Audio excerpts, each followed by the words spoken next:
Hi, I'm Jeff Willis, and I'm talking today with Adrian Christie from PayPal. Thanks, Adrian, for coming along today. It's great to have you here. It's great to be here. And it's the first time I met you, actually. So I met one of your colleagues, Richard Brock, and we've done a little bit of work together in the past. So just to give some perspective on PayPal, could you tell me a little bit about yourself and a little bit about your background as well as PayPal, so the viewers have some idea of who PayPal is, who haven't maybe heard of it? Not a problem.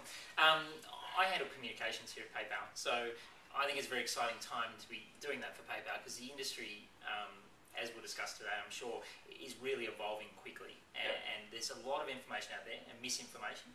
And so really just trying to get a consistent voice into the market, not only about PayPal, but also about e-commerce. So my background has sort of always been in communications, and I was fortunate before taking this role to be working in New York. So really got a great or a deep look into some of the organisations there that are doing e-commerce really well. And we are behind big markets like the US, but I think that's a great thing because we can learn from them, and we can take their successes and leave their failures to the side. So, and then before that, sort of working in, I guess, consumer electronics for many years. So I love gadgets, and I love convenience, and so working in e-commerce or in online payments is an area that I've become very passionate about in sort of the last 12 months. Right, okay. Just first question is, PayPal's now a global player in the online payments industry. What does PayPal bring to that marketplace?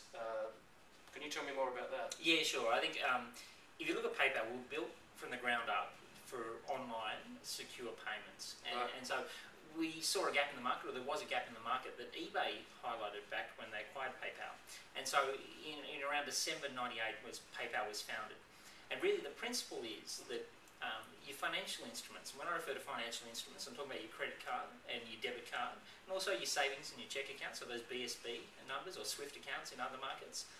You log them with us, so you securely store them with us. And then when you go online to pay, you choose which of those instruments you'd like to pay with, so your credit card or your debit card, and then we send that information to the merchant securely. Actually, we don't send your credit card information at all.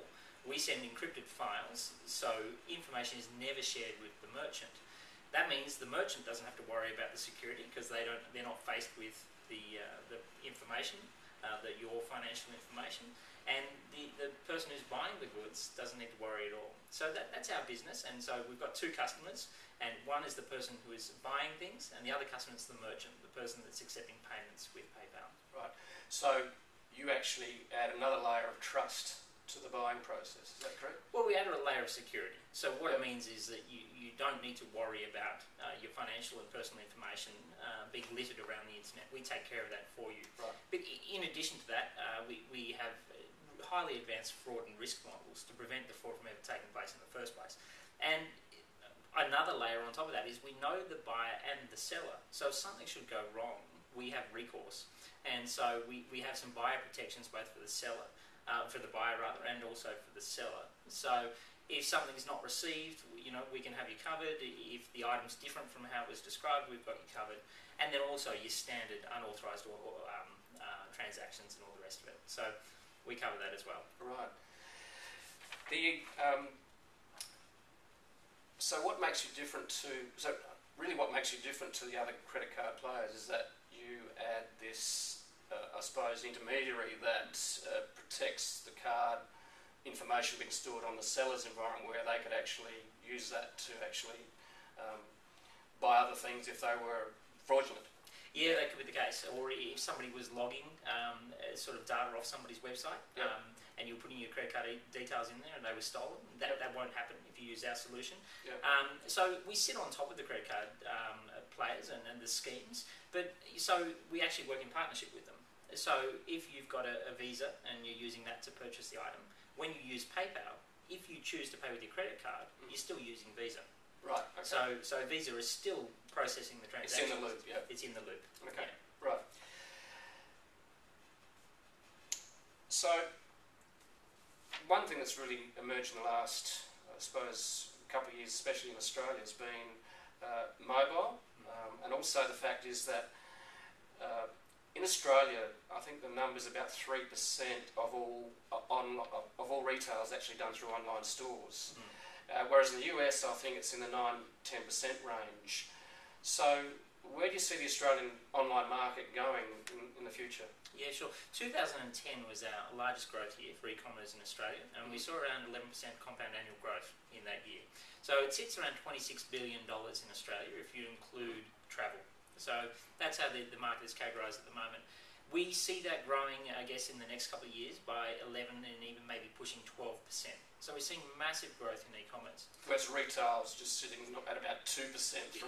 Or less. Or less. Or less. So we're seeing massive growth in online. And actually the merchants are transacting with PayPal, and we've now got about 34,000 people in Australia that use PayPal to accept payments. And we've got about 3.5 million customers who prefer to pay using PayPal.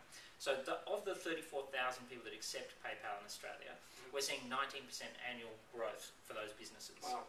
So we're seeing great growth for those online companies. And I guess as you alluded to, the emerging trend is mobile, and we're seeing rapid growth in mobile. And those online retailers that are adopting mobile solutions now are really getting traction, because we've heard data as large as 28% of mobile traffic on some of our retailers, or rather, some of our retailers, 28% of their traffic is on mobile. Wow. And some of those retailers don't have a mobile website yet and don't have a mobile checkout. So it's really important that people, I guess, acknowledge these trends and develop solutions for them. I've even heard some people talk about, if you don't have an online site or an e-commerce site, to develop your mobile one first, because that's growing quicker than the traditional web. So the potential for mobile e-commerce is huge. Yeah, we saw 35 times growth last year alone on the PayPal platform using mobile in Australia. And this year that's just going to explode. And we've got some great retailers like Moshtix and Webjet and Event Cinemas that have now got applications where you can use PayPal to check out. And really on mobile, the PayPal proposition makes a lot of sense, because we have got your security, that's fine, but the convenience really comes into it. Your username will be pre-populated in the field on your mobile browser, and then you put your password in and you've paid. So you don't need to put your credit card details in, your date of birth and all the rest of it. So you can really see the convenience. So it's quick and easy. Yeah, it's very convenient and it's secure. And there's a lot of people are concerned about mobile security at the moment, and so that really addresses that as well, because no information is stored on the phone. Yep.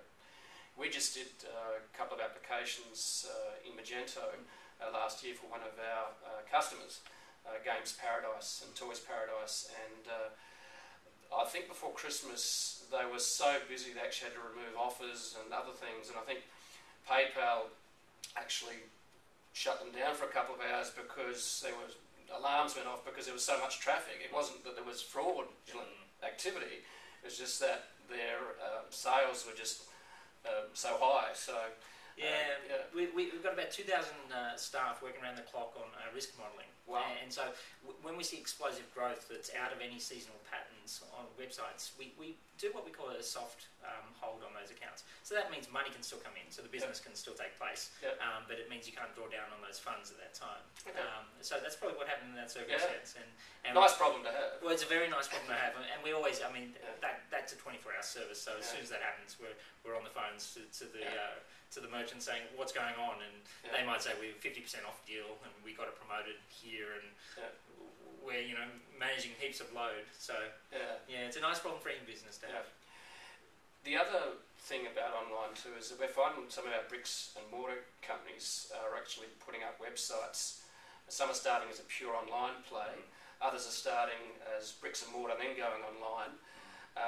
We are finding, like one of our customers, the Luggage Professionals, is actually a multi-channel retailer, both online and bricks and mortar. So we're finding it's working very well. What's your view on multi-channel in the marketplace for online retail? I think multi-channel is a great strategy for any business. It's be where your customer is. So understand where your customer expects to see you. So they can buy at the store or they can buy online, whatever they're comfortable with. Whatever they're comfortable with. And I think the technologies that are coming out now really call for that. So if your store has a Facebook page, why not sell on the Facebook page? There's technology available for you to sell on the Facebook page. Why not link out of Twitter? Why not sort of have an eBay store as well? because if the consumer's looking for an item on eBay, why don't you be there with yours? Yep. And what we're actually seeing now is a real blurring of the lines between physical and online. Yep. And so bricks and mortar and sort of online retailers. And there are applications like Red Laser. And Red Laser is an application from the US where you can scan items, and you scan the item, then it'll tell you where that's available in physical locations and where it's available online. And the consumer doesn't differentiate. They want to see the price and they want convenience. And there's some great retailers in Australia that now have buy online, pick up in store, and there's a preference for some consumers. So some consumers that work during sort of office hours and there's no one home to receive goods, they prefer to actually secure the purchase online and pick it up in store. They also know that the item's in stock. It's also resolution, so they can touch and feel the item before they really secure that purchase. I know another online retailer in Australia, Bing Lee, they've got the promise of price negotiation, and you can actually price negotiation at point of purchase on their online store. So it's some great models, but multi-channel is really, what is required today, and it's being where your customer is and where they want to see your service. Yeah, we're finding that a lot of people are actually doing research online and checking prices there. Or going to stores as well, and then if the store doesn't actually, it's only bricks and mortar, doesn't have the online purchase, they're actually removing maybe even 50% or more of the potential for sales. Agreed. You've got to be in the game. Yep. Yeah. So multi-channel for players who don't have to get out of bricks and mortar, you can have both and they work well together. And also I think that adds another layer of trust, I think, if you're actually, people know where you are, they can go there as well as buying online. Yeah, a great solution, a mobile solution, just to highlight the point, is Toby's Estate, the coffee. And they've got an augmented reality app. So if you're travelling down the street, you can hold your phone up and you can have a look at the stores that might have Toby's Estate coffee. So if you love their bean and you like your coffee, you can see, okay, I'll go to that coffee shop because they've got their coffee. In addition to that, if you think about buying a bag of beans at that point in time, they'll allow you to buy that through their application as well. So it's a very clever multi-channel solution.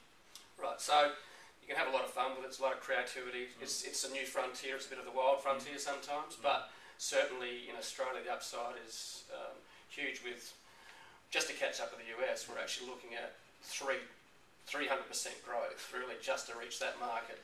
True. That mark, yeah. True, and I think though Australia wasn't born as a catalogue business. And so that's one thing, and we're not a couponing business. And the Americans were very big on catalogues. And couponing. So the online space is very, essentially it's cataloguing gone online. Yes. So they've got that advantage there, and consumer behaviour that's been adopted, and also couponing. And those people look for coupons for retention. But having said that, we're seeing a lot of group buying initiatives in Australia at the moment. There's a lot of heat in that space, and so people are adopting that solution in Australia very quickly. So I think there are some small differences of why we're not at the, why we're not as advanced as the US market, or that 9%.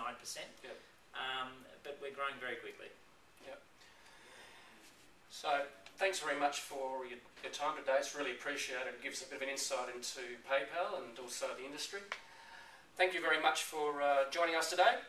It's Jeff Bullis and Adrian Christie signing off.